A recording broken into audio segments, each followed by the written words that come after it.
வணக்கம் ஃப்ரெண்ட்ஸ், எல்லோரும் எப்படி இருக்கீங்க? நல்லா இருக்கீங்களா? இத்தனை நாள் நம்ம கல்யாணம் ப்ளவுஸ் பார்த்தோம், பொண்ணோடது. இன்னும் அதுவுமே முடியல. இன்றைக்கி தான் கல்யாணம் அவங்களுக்கு. அந்த கல்யாண பொண்ணோட ப்ளவுஸை பார்த்துட்டு அவங்க மாமியாருக்கும் டிசைன் ப்ளவுஸ் போடணுன்னு கொல்லாசை. ஒன்று தைச்சி கொடுன்னு சொல்லி ரொம்ப பிடிவாதம் பண்ணி இந்த டிசைன் ப்ளவுஸ் தைச்சி கொடுத்தேன். இது ரொம்பவே அழகாக இருக்கும். வீடியோ கட் பண்ணால் பாருங்கள். கை பைப்பிங் வச்சிடலாம். அடியில் சில்க் காட்டன் கொடுத்து திருப்பி நம்ம உருட்டி பைப்பிங் பண்ணிடலாம்.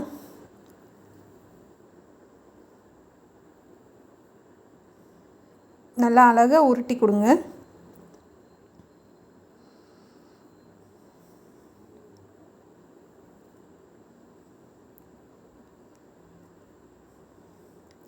இப்போ பைப்பிங் பண்ணியாச்சு. திருப்பி அந்த அந்த பைப்பிங் கிளாத்து மேலேயே ஒரு தையல் போட்டுக்கோங்க. இப்போ பேக் சைடு எடுத்துக்கலாம். பேக் சைடோட உயரம் பார்க்கலாம். சுற்றளவு 11 இன்ச்சுங்க.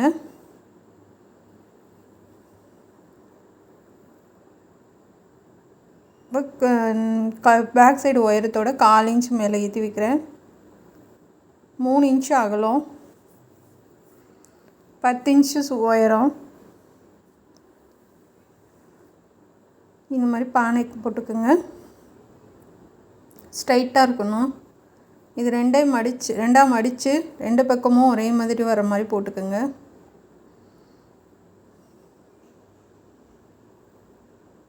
இது ஒன் சைடு நெக்கு நம்ம வரைஞ்சி டிசைன் ஒன் சைடு வர மாதிரி பண்ண போகிறோம். இது நல்லா கையில் தேய்ச்சி விட்டுட்டு, நாட்டு ஒன்று தாங்க இல்லைங்க, மற்றபடி எல்லாம் நல்லா கிராண்டாகவே தைக்க சொல்லியிருந்தாங்க. நாட்டு மட்டும்தான் வைக்கல. ரவுண்டாக கொண்டு நல்லா வளைச்சி விட்டுறலாம்.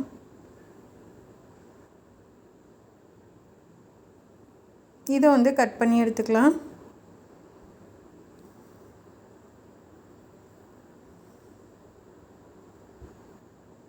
இதை ஃபுல்லாகவே கட் பண்ணி எடுத்துக்கலாம்.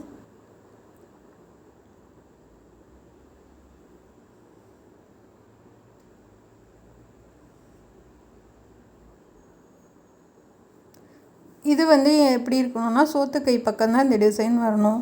அதாவது நம்ம பூ டிசைன் பண்ணுறது சோத்துக்கை பக்கம் வரணும். அதை கவனமாக பார்த்துக்கோங்க. இந்த மாதிரி குண்டூசி குத்திட்டு சுற்றிலும் நம்ம தையல் ஒரே மாதிரி போடுங்க.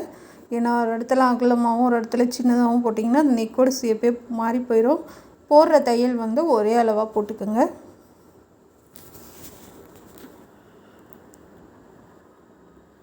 இப்போ ஃபுல்லாக போட்டாச்சு. இதை கட் பண்ணி எடுத்துக்கலாம்.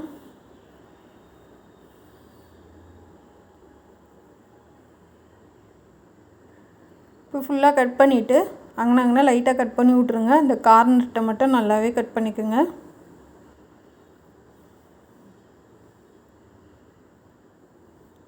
இதெல்லாம் கேன்வாஸ் இல்லாமல் உங்களுக்கு சொல்லித்தர மாட்டாங்க. கேன்வாஸ் இல்லாமல் நம்ம சூப்பராக பண்ணலாம்.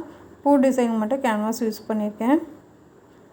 நல்லா திருப்பி நல்லா எஜ்ஜிலேயே தையல் போடுங்க. போடுற தையல் ஒரே மாதிரி இருக்கணுங்க, அதுதான் ரொம்ப முக்கியம்.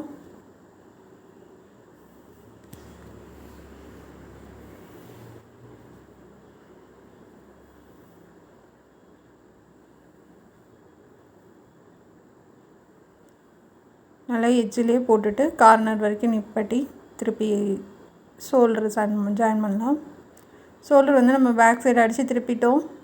முன்னாடி மட்டும் ஷோல்டர் தையல் வச்சு தையல் போடுங்க பைப்பிங்க்கு. இது ஃபுல் ப்ளவுஸ் நான் முடிச்சுட்டு தான் டிசைனே பண்ண ஆரம்பிக்க போகிறேன். இப்போ பைப்பிங் பண்ணிடலாம்.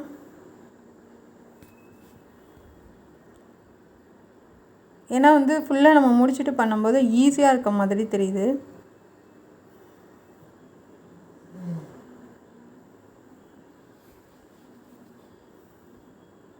இப்போ அந்த இடத்துல கார்னர்ட்டு நிப்பாட்டி திருப்புங்க. அப்போ தான் திருப்பி நம்ம பைப்பிங் பண்ணும்போது அந்த ஷேப் கரெக்டாக வரும்.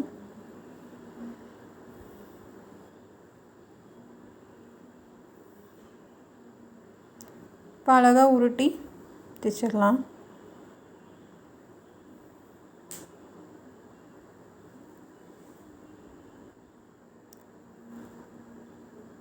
அந்த இடத்துல மட்டும் நல்லா அமுத்தி பிடிச்சி பைப்பிங் வைங்க. ஏன்னா அந்த இடத்துல தான் வந்து நம்ம நகண்டு போகிறதுக்கு நிறைய வாய்ப்பு இருக்குது.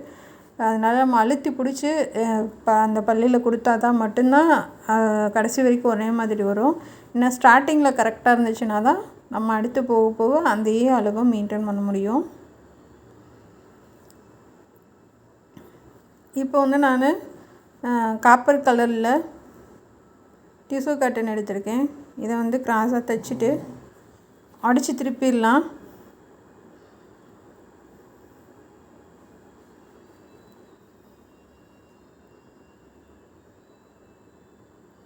இப்போ 1.25 இன்ச்சு அகலம் வச்சுருக்கேன். இப்போ இது எல்லாத்தையும் கிராஸாக ஜாயின் பண்ணிக்கலாம்.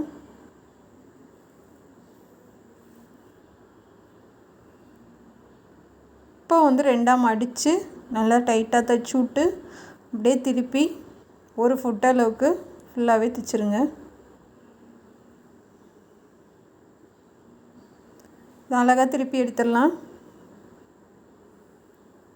இது நீங்கள் எப்படி வளைச்சி கொடுத்தீங்கனாலும் அழகாக வளைச்சி கொடுக்கும், ஈஸியாகவும் இருக்கும். லேஸ் வைக்கிறதுக்கு இந்த மாதிரி மெட்டீரியல் வாங்கிட்டு இந்த மாதிரி பண்ணுங்கள். இப்போ கேன்வாஸ் எடுத்திருக்கேன்.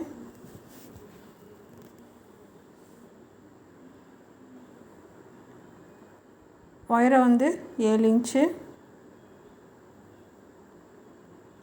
9 இன்ச்சு இருக்குது. இது 2ஆக மடிச்சுக்கலாம். இது 2ஆக மடிச்சுக்கலாம். நம்ம வந்து கோபுரம் மாதிரி ஒரு 5 இதழ் வர மாதிரி கட் பண்ணிக்கலாம்.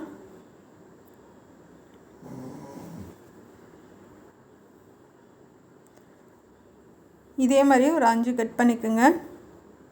இந்த மாதிரி ஊசி குத்தி விட்டு கூட ஒரே அளவாக கட் பண்ணி எடுத்துக்கோங்க.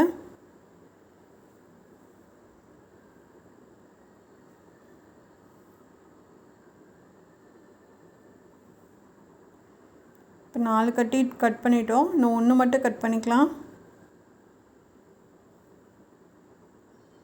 இந்த மாதிரி நல்லா ஷார்ப்பாக அழகாக இருக்க மாதிரி பார்த்துக்குங்க.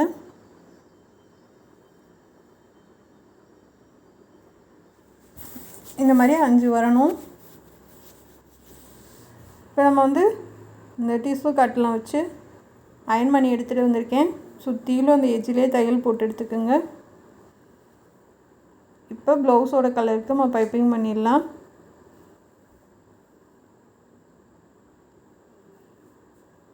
ஏன்னா இதுக்கு பிங்க்கு கொடுத்தா தெரியாது.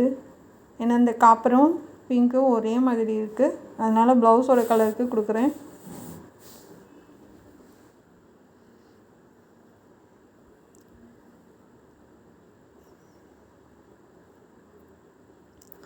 இப்போ தைச்சி விட்டுறலாம்.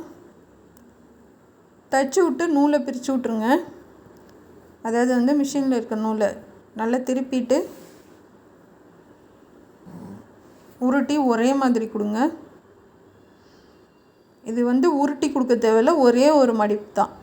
நீங்கள் அந்த டிஷ்யூ காட்டன் கட் பண்ணுறது ரொம்ப எட்ஜில் அதாவது கேன்வாஸை ஒட்டி கட் பண்ணக்கூடாது. கொஞ்சம் ஒரு நூல் அளவு மெட்டீரியல் விட்டு கட் பண்ணுங்கள். ஏன்னா இது சட்டுன்னு பிரிஞ்சு வந்துடும். அதனால் வந்து கொஞ்சம் கிளாத்து விட்டுட்டு கட் பண்ணுங்கள். இப்போ மேலே நல்லா மடிச்சுட்டு ஷார்ப்பாக தைச்சி விட்டுறலாம். அழகாக முடிச்சிருச்சு. இப்போ வந்து உள்ளே இருக்க கிளாத்தை வந்து கட் பண்ணி விட்டுறலாம்.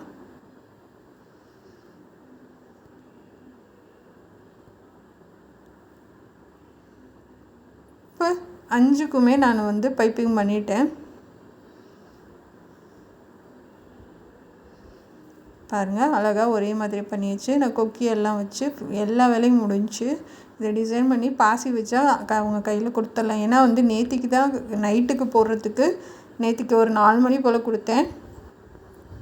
ஏன்னா வந்து முந்தா நாளைக்கு தான் அவங்க வந்து ஒரு நாள் முன்னாடி தான் என்கிட்ட ரொம்ப இது பண்ணி டைம் இருந்தால் தைச்சி தரேன் அப்படின்னு சொல்லியிருந்தேன். அப்புறமா வந்துட்டு நாள் தான் கொடுத்தாங்க. அவசரமாக தைச்சி கொடுத்தேன். ஆனால் ரொம்ப அவசரத்துக்கு கொஞ்சம் ஈஸியான டிசைன் மாதிரி தான் பண்ணினேன். ரொம்ப கிராண்டாக பண்ண முடியல என்னால். பார்த்தா நல்லா கிராண்டாக இருக்க மாதிரி இருக்கும், ஆனால் சிம்பிளாக முடித்த மாதிரியும் இருக்கும். அது மாதிரி ஏன்னா ஒரே நாளில் உட்காந்து என்னால் ஃபாஸ்ட்டாக பண்ண முடியல. இப்போ இது வந்து இந்த கார்னர்கிட்ட வந்ததும் நம்ம கட் பண்ணி விட்ருங்க கொஞ்சம் இருக்கும்போதே. இப்போ அப்படியே திருப்பி ரிட்டன் ஒரு தையல் போட்டுருங்க. முன்னாடி கழுத்து வரைக்கும் நான் கொடுத்துருக்கேன்.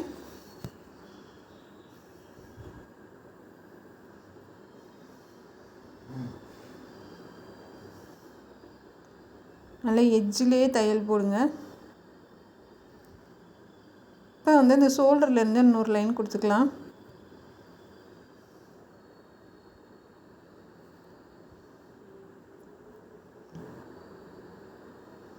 நீங்கள் ஒரு லைன் மட்டும் போதுன்னா கூட ஒரு லைன் மட்டும் கொடுத்துட்டு இப்போ நான் அடுத்து கொடுக்குற டிசைனை நீங்கள் கொடுத்துக்குங்க.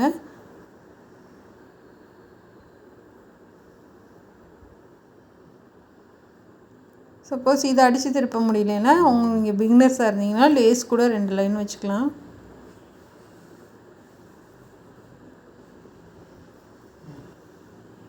இப்போ அந்த பக்கம் 2 லைன் கொடுத்தாச்சு. ஒரு பக்கம் தையல் போடணும், ஒரு பக்கம் போடக்கூடாது. இப்போ இதையும் முன்னாடி வரைக்கும் நம்ம கொண்டு போயிடலாம்.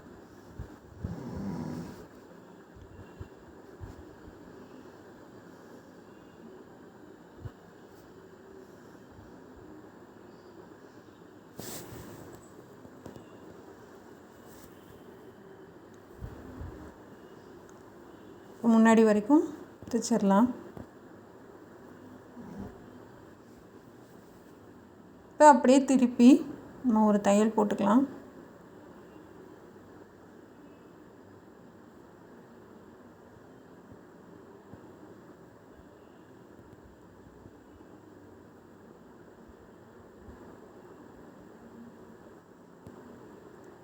இப்போ வந்து தள்ளி வச்சு இன்னொரு தையல் போட்டுக்கலாம். போட்டுட்டு இந்த பூவெல்லாம் வச்சு நம்ம தையல் போட்டுக்கலாம். இந்த ஓரத்தில் வந்து நான் தையல் போடலை, ஒரு சைடு மட்டும்தான். அந்த 2வது லைனுக்கு வந்து ஒரு சைடு மட்டும்தான் தையல் போட்டிருக்கேன். ஒரு சைடு மட்டும் போட்டுட்டு நம்ம இந்த பூவை லைனாக வச்சு தைச்சிடலாம்.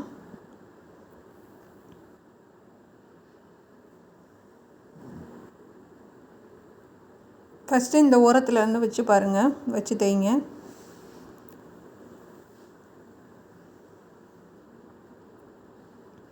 நீங்கள் திருப்பி வரும்போது இந்த உள்ளே 2 பீஸ் வந்து எக்ஸ்ட்ரா இருக்கு இல்லையா, அதை கட் பண்ணி விட்டுட்டு தையல் போடுங்க. இப்போ அடுத்தது போட்டுடலாம்.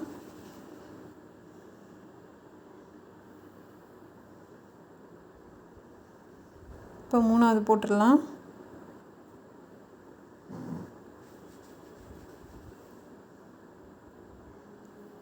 இப்போ நூலெல்லாம் வந்து ஒட்டை அப்படியே கட் பண்ணி விட்ருங்க. நல்லா டைட்டாக தைச்சி விட்ருங்க.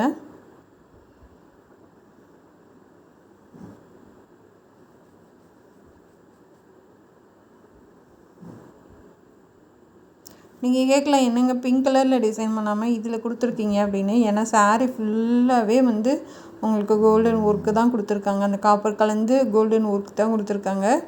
சரி, நம்ம வந்து பிங்க் கலர்லேயே கொடுக்காட்டி என்ன அப்படின்ட்டு தான் இந்த பூ மட்டும் நம்ம அந்த காப்பர் கலரில் கொடுத்துட்டு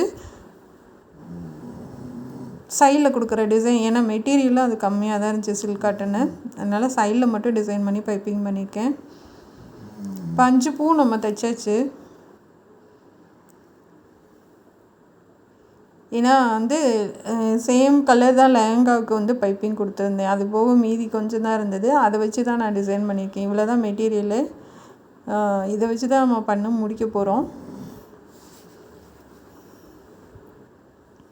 ஒரே அளவாக கட் பண்ணி எடுத்துக்கோங்க. எடுத்துகிட்டு அகலமும் 2 இன்ச்சு, உயரமும் 2 இன்ச்சு நம்ம கட் பண்ணி எடுத்துக்கலாம்.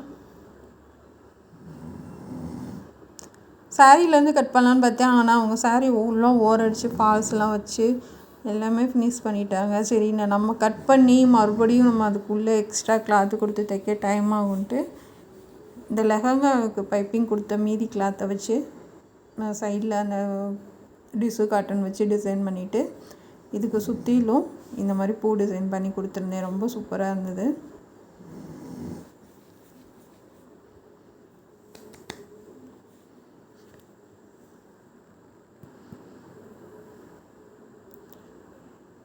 இதே மாதிரி எல்லாமே பண்ணி எடுத்துக்கோங்க.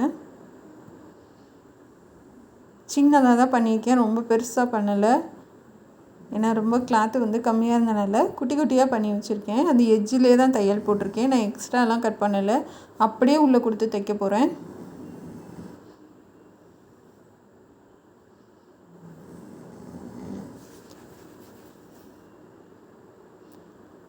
அதனால் அந்த ஷோல்டர்லேருந்தே கொடுத்துட்டு வாங்க.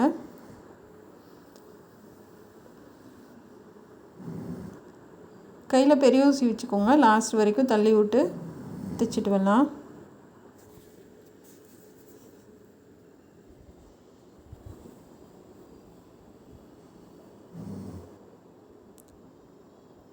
ஒரே அளவாக கொடுத்து தைச்சிட்டு வாங்க. பார்க்குறதுக்கு ரொம்ப அழகாக இருக்கும். இப்படி தைச்சிங்கன்னா உங்களுக்கு பிசுறு வெளியில் தெரியாது. ரெண்டாவது அளவும் மாறாமல் ஒரே மாதிரி வரும். நீங்கள் தைச்சிட்டு அதுக்கு மேலே வச்சு தைச்சிங்க அப்படின்னா அது ரொம்ப கஷ்டம். நீங்கள் இந்த மாதிரி லைன் கொடுத்துட்டு அதுக்கப்புறமா நீங்கள் இந்த பூ டிசைன் பண்ணினீங்கன்னா உங்களுக்கு ரொம்ப ஈஸியாக இருக்கும். இப்போ இது நம்ம அந்த பூ பண்ணோம் இல்லையா, அங்கே வரைக்கும் கொண்டு போயிடலாம்.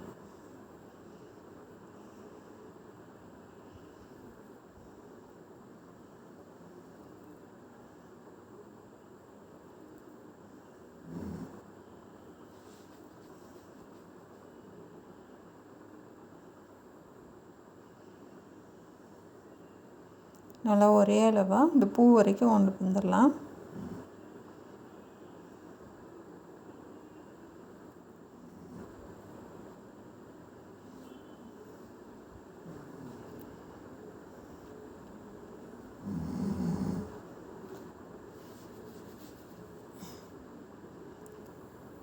இப்போ ஃபுல்லாக தையல் போட்டுட்டு நல்லா டைட்டாக தைச்சி விட்ருங்க. தைச்சி விட்டு இப்போ நம்ம அடுத்து அந்த இதுலேருந்து முன்னாடி கொண்டு போயிடலாம்.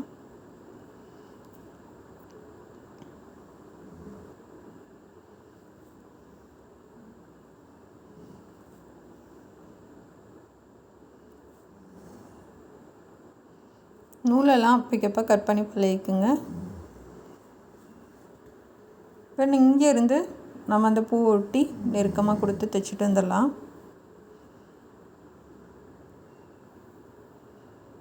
கையில் பெரிய ஊசி வச்சுட்டு நல்லா உள்ளே தள்ளி விட்டு தைச்சிட்டு வாங்க. ஈஸியாக இருக்கும் உங்களுக்கு.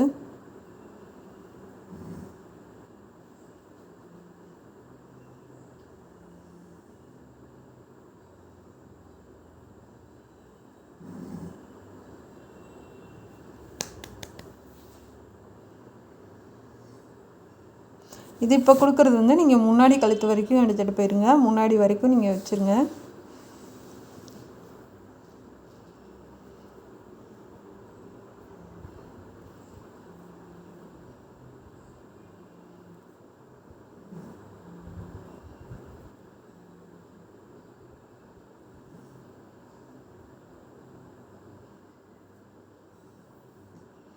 இது எவ்வளோ ஈஸியாக இருக்குது பாருங்கள். நல்லா முன்னாடி வரைக்கும் தள்ளி கொடுத்து தைச்சிட்டு வந்துடலாம். ஆனால் கரெக்டாக இருந்துச்சுங்க. மெட்டீரியல் கொஞ்சோன்னு மட்டும்தான் மிச்சம் இருந்துச்சு.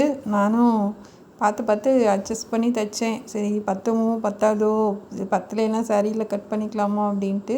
ஆனால் கரெக்டாக இருந்துச்சு. கொஞ்சம் எக்ஸ்ட்ரா தான் இருந்துச்சு. இப்போ ஃபுல்லாக முன்னாடி வரைக்கும் முடிச்சு எடுத்துகிட்டு நல்லா டைட்டாக தைச்சி விட்றலாம்.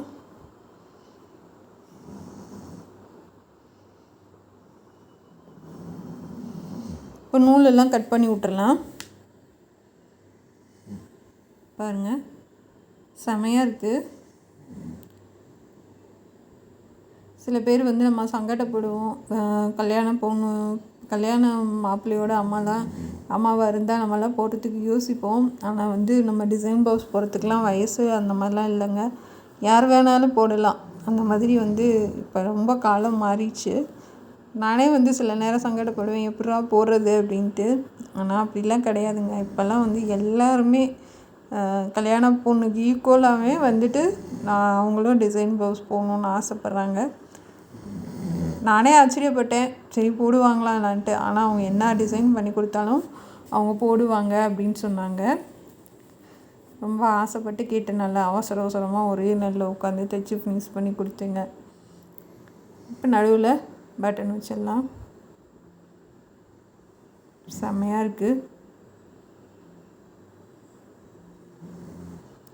பட்டனை நடுவில் வச்சு சுற்றிலும் அப்படியே தைச்சி விட்ருங்க.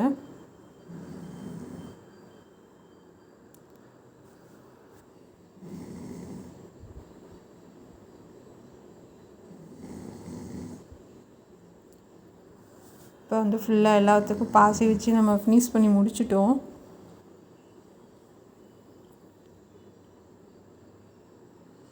இந்த மெட்டீரியல்லே நம்ம தைச்சி விட்றனால உங்களுக்கு சீக்கிரம் கலண்டு வராது, எதுவுமே ஆகாது, ரொம்ப நல்லாயிருக்கும். பாருங்க எவ்வளோ அழகாக இருக்குது, செம்மையாக இருக்குது. முன்னாடியும் நம்ம லைன் கொடுத்துருக்கோம். இந்த பூ டிசைனும் ரொம்ப அழகாக இருக்குது.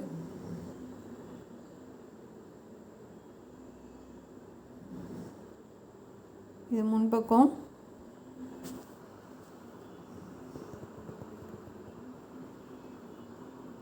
பேக் சைடு பார்க்கலாம்.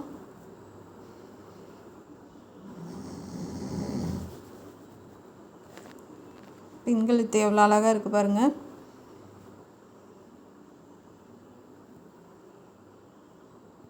நான் சொன்னேன் இல்லையா, சாரீ ஃபுல்லாகவே நல்ல கிராண்டாக ஃபுல் ஜரியை கொடுத்துருக்காங்க. அதனால தான் வந்து நான் இது டிசைன் பண்ணேன். அவ்வளோதான் ஃப்ரெண்ட்ஸ், இது பிடிச்சிருந்தா சப்போர்ட் பண்ணுங்கள், சப்ஸ்கிரைப் பண்ணுங்கள். நம்ம சேனலில் பார்க்குறதுக்கு நன்றி. திண்டுக்கல் சமையலும் பாருங்கள், எப்படி சமைச்சு சொல்லி கொடுத்துருக்கேன்றதை கமெண்ட் பண்ணுங்கள். நம்ம இந்த ப்ளவுஸ் எப்படி இருக்குன்றதை கண்டிப்பாக கமெண்டில் சொல்லுங்கள். திருப்பி போட்டால் இந்த மாதிரி இருக்கும்.